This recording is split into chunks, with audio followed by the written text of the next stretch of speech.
ಚಿಂತನೆ ಪ್ರಾರ್ಥನೆ. ಚಿಂತನೆ ತ್ಯಾಗ ಅಥವಾ ಸಮರ್ಪಣೆ.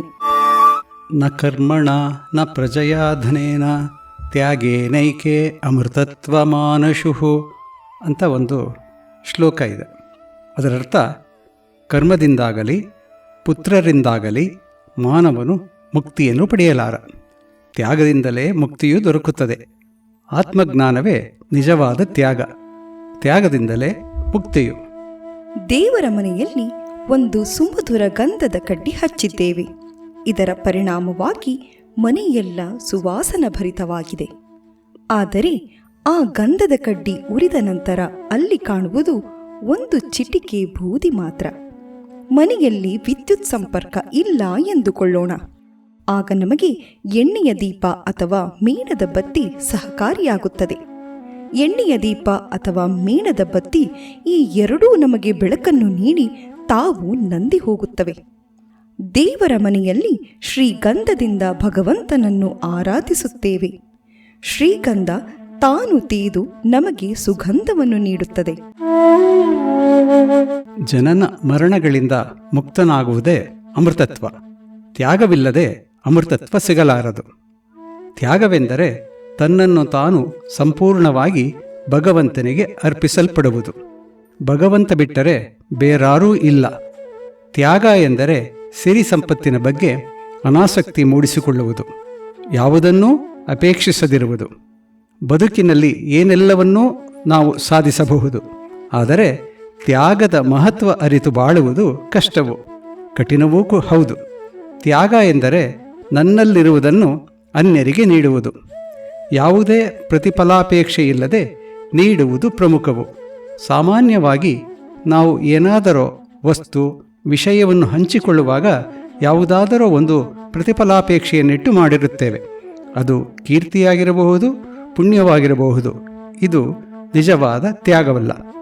ಅದಕ್ಕೆ ಒಂದು ಸುಭಾಷಿತ ಈ ರೀತಿ ಇದೆ: ಕರ್ಣಸ್ತ್ವಚಂ ಶಿಬಿರ್ಮಾಂಸಂ ಜೀವಂ ಜೀಮೂತ ವಾಹನಃ ದದೌ ದದೀಚಿರಸ್ತೀನಿ ನಾಸ್ತ್ಯದೇಯಂ ಮಹಾತ್ಮನಾಂ ಎಂದು. ಅಂದರೆ ಮೇಲಿನ ಸುಭಾಷಿತದಲ್ಲಿ ಯಾರು ಯಾರು ಯಾವ ರೀತಿಯಲ್ಲಿ ತಮ್ಮನ್ನು ತಾವು ಸಮರ್ಪಿಸಿಕೊಂಡರು ಎಂಬುದನ್ನು ತಿಳಿಸಿದೆ. ಅದರಂತೆ ಕರ್ಣನು ತನ್ನ ಕರ್ಣಕುಂಡಲಗಳನ್ನು, ಶಿಬಿಯು ತನ್ನ ಮಾಂಸವನ್ನು, ಜೀಮೂತ ವಾಹನನು ಜೀವವನ್ನು, ದದೀಚಿಯು ತನ್ನ ಎಲುಬುಗಳನ್ನು ಕೊಟ್ಟನು. ಹೀಗೆ ಮಹಾತ್ಮರು ಸಮಾಜದ ಹಿತಕ್ಕಾಗಿ ಸಮರ್ಪಣೆಯನ್ನು ಮಾಡಿಕೊಂಡಿದ್ದನ್ನು ಇತಿಹಾಸದಿಂದ ತಿಳಿದಿದ್ದೇವೆ. ತೇನ ತೆಕ್ತೇನ ಭುಂಜಿತಾಹ ಮಾಗೃದಃ ಕಸ್ಯಸ್ವಿದ್ದನಂ ಎಂದು ಹೇಳಿದೆ. ಯಾವುದು ನಮ್ಮದಲ್ಲವೋ, ನಮ್ಮ ಪರಿಶ್ರಮದಿಂದ ಬಂದುದಲ್ಲವೋ ಅದನ್ನು ಬಿಡುವ ಮನಸ್ಸು ಮಾಡಬೇಕು.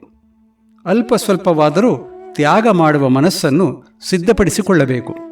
ತ್ಯಾಗದಿಂದ ದೊರೆಯುವ ಆತ್ಮತೃಪ್ತಿ ಮತ್ತು ಸುಖ ಶಾಂತಿ ಅಮೋಘವಾದುದು.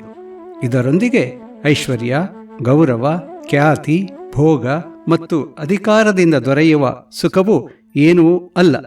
ತ್ಯಾಗದಿಂದ ಪರಿಶುದ್ಧ ಆನಂದ ಉಂಟಾದರೆ ಇಂದ್ರಿಯ ಭೋಗದಿಂದ ದುಃಖ ಉಂಟಾಗುತ್ತದೆ. ಆದುದರಿಂದ ಹೃದಯ ವೈಶಾಲ್ಯದ ಬದುಕು ನಮ್ಮದಾಗಲಿ. ಇದರಿಂದ ನಮ್ಮ ಹಾಗೂ ಸಮಾಜದ ಸ್ವಾಸ್ಥ್ಯ ಉತ್ತಮವಾಗುತ್ತದೆ. ತಾಯಿಯಾದವಳು ನವಮಾಸ ಹೊತ್ತು ಹಡೆದು ನಮ್ಮನ್ನು ದೊಡ್ಡವನನ್ನಾಗಿಸಲು ಏನೆಲ್ಲ ಕಷ್ಟಪಡುತ್ತಾಳೆ ಎಂದು ನಮಗೆಲ್ಲರಿಗೂ ಗೊತ್ತಿರುವ ವಿಷಯ. ತಂದೆಯಾದವನು ತಾನು ತನ್ನ ಸುಖವನ್ನು ಬದಿಗೆಟ್ಟು ನಮ್ಮನ್ನು ಎತ್ತರಕ್ಕೆ ಬೆಳೆಸಿ ಸಂತೋಷ ಪಡುವುದನ್ನು ಅರಿತಿದ್ದೇವೆ. ಶಾಲೆಯಲ್ಲಿ ನಿಂತು ಪಾಠ ಮಾಡುವ ಶಿಕ್ಷಕ, ಹೊಲ ಗದ್ದೆಯಲ್ಲಿ ರೈತ ನಮಗಾಗಿ ಮಳೆ ಬಿಸಿಲಿನಲ್ಲಿ ಬೀಜ ಬಿತ್ತು ಆಹಾರ ದೊರಕುವಂತೆ ಮಾಡುತ್ತಾನೆ. ಹೀಗೆ ನಮ್ಮ ಕಣ್ಣ ಮುಂದೆ ಇಂತಹ ಹತ್ತಾರು ನೂರಾರು ಸಂಗತಿಗಳು, ಘಟನೆಗಳು ತನಗಾಗಿ ಅಲ್ಲ ಪರರಿಗಾಗಿ ಅನ್ನುವುದನ್ನು ಕಾಣುತ್ತಿರುತ್ತೇವೆ. ಅದಕ್ಕೆ ಮತ್ತೊಂದು ಸುಭಾಷಿತ ಈ ರೀತಿ ಇದೆ: ತ್ಯಜೇದೇಕಂ ಕುಲಸ್ಯಾರ್ಥೆ ಗ್ರಾಮಸ್ಯಾರ್ಥೆ ಕುಲಂ ತ್ಯಜೇತ್, ಗ್ರಾಮಂ ಜನಪದಸ್ಯಾರ್ಥೆ ಆತ್ಮಾರ್ಥೆ ಪೃಥ್ವೀಂ ತ್ಯಜೇತ್ ಎಂದು. ಅಂದರೆ ಕುಲದ ಏಳಿಗೆಗಾಗಿ ಒಬ್ಬ ವ್ಯಕ್ತಿಯನ್ನು ಬಿಡುವ ಪ್ರಸಂಗ ಬಂದರೆ ಬಿಡಬೇಕು. ಗ್ರಾಮಕ್ಕಾಗಿ ಕುಲವನ್ನು ಬಿಟ್ಟುಕೊಡಬೇಕು. ದೇಶಕ್ಕಾಗಿ ಹಳ್ಳಿಯನ್ನು ಬಿಟ್ಟುಕೊಡಬೇಕು, ತನ್ನ ಆತ್ಮದ ಸಲುವಾಗಿ ಜಗತ್ತನ್ನೇ ಬಿಡಬೇಕು. ಇದೇ ಅಲ್ಲವೇ ತ್ಯಾಗದ ಮಹತ್ವ?